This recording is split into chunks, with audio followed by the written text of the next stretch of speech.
Russian researchers in the late 1940s kept 5 people awake for 15 days using an experimental gas-based stimulant. They were kept in a sealed environment to carefully monitor their oxygen intake so the gas didn't kill them, since it was toxic in high concentrations. This was before closed-circuit cameras, so they only had microphones and 5-inch thick glass porthole-sized windows into the chamber to monitor them.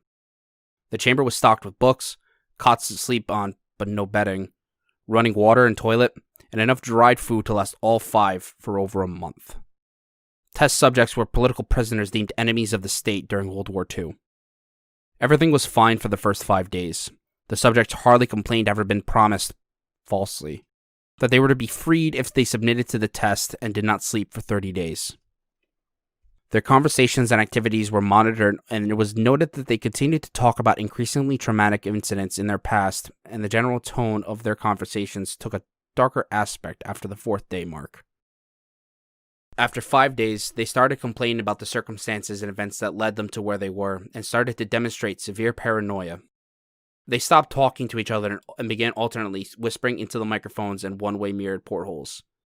Oddly, they all seemed to think they could win the trust of the experimenters by turning over their comrades, the other subjects in captivity, with them. At first, the researchers suspected that this was an effect of the gas itself. After 9 days, the first of them started screaming. He ran the length of the chamber, repeatedly yelling at the top of his lungs for 3 hours straight.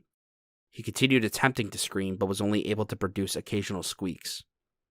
The researchers postulated that he had physically torn his vocal cords. The most surprising thing about this behavior is how the other captives reacted to it. Or rather, didn't react to it. They continued whispering to the microphones until the second of the captives started screaming. The 2 non-screaming captives took the books apart, smeared page after page with their own feces, and pasted them calmly over the glass portholes. The screaming promptly stopped. So did the whispering to the microphones.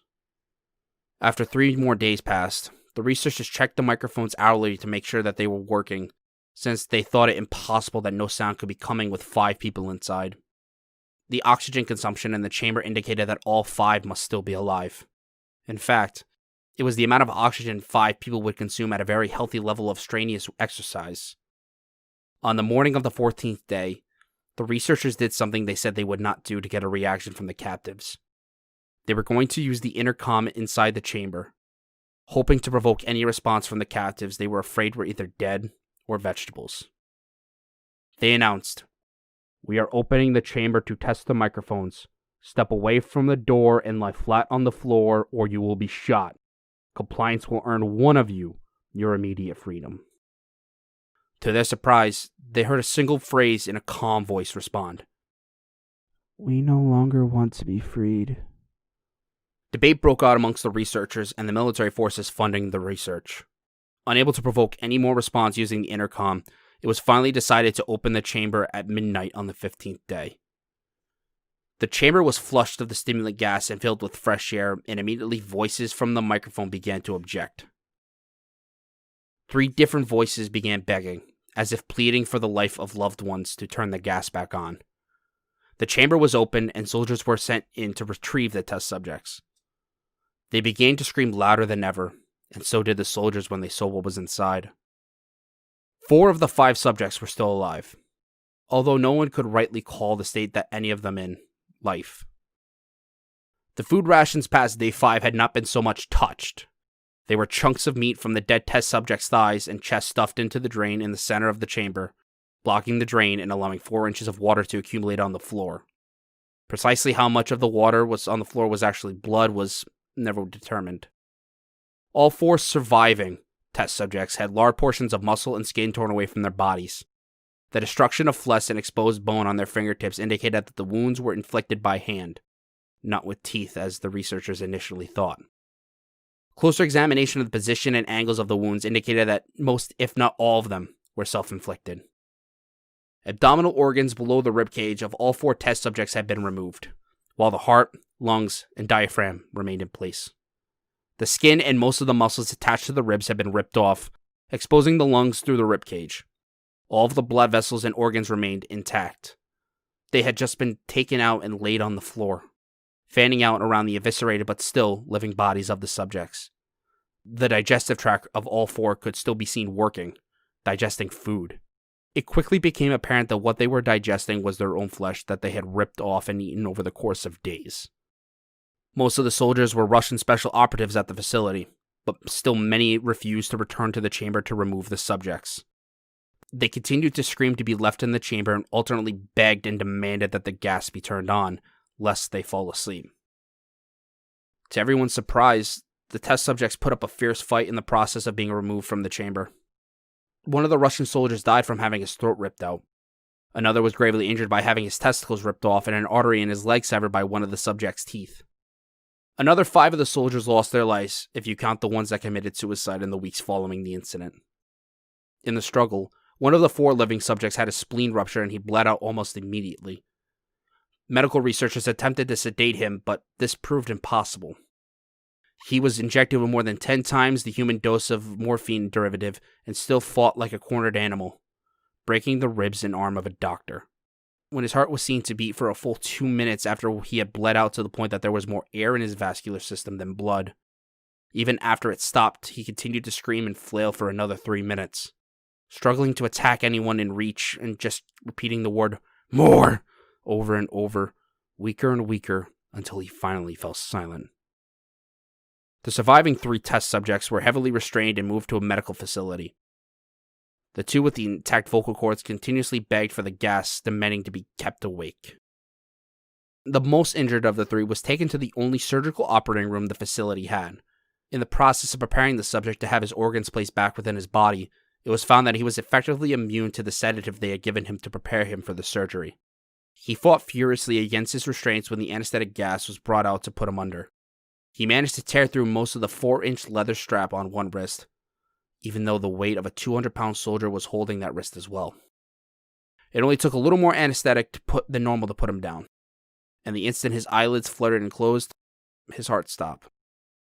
In the autopsy of the test subject that died on the operating table, it was found that his blood had tripled the normal level of oxygen. His muscles were still attached to his skeleton, were badly torn because he had broken 9 bones in the struggle to not be subdued. Most of them were from the force of his own muscles had exerted on them. The second survivor had been the first group of 5 to start screaming. His vocal cords destroyed, he was unable to beg or object to surgery, and he only reacted by shaking his head violently in disapproval when the anesthetic gas was brought near him. He shook his head yes when someone suggested, reluctantly, they try the surgery without anesthetic, and did not react for the entire 6-hour procedure by replacing his abdominal organs and attempting to cover them with what remained of his skin. The surgeon presiding stated repeatedly that it should be medically impossible for the patient to still be alive. One terrified nurse assisting the surgery stated that he had seen the patient's mouth curl into a smile several times whenever his eyes met hers. When the surgery ended, the subject looked at the surgeon and began to wheeze loudly, attempting to talk while struggling. Assuming this must be something of tragic importance, the surgeon had a pen and pad fetched so the patient could write his message. It was simple. Keep cutting. The other 2 subjects were given the same surgery, both without anesthetic as well. Although they had been injected with a paralytic for the duration of the operation, the surgeon found it impossible to perform the operation with the patients laughed continuously. Once paralyzed, the subjects could only follow the attending researchers with their eyes. The paralytic cleared the system in an abnormally short amount of time, as they were soon trying to escape their bonds. The moment they could speak, they were asking for the stimulant gas. The researchers tried asking why they injured themselves, why they had ripped out their own guts, and why they wanted to be given the gas again. Only one response was given. I must remain awake.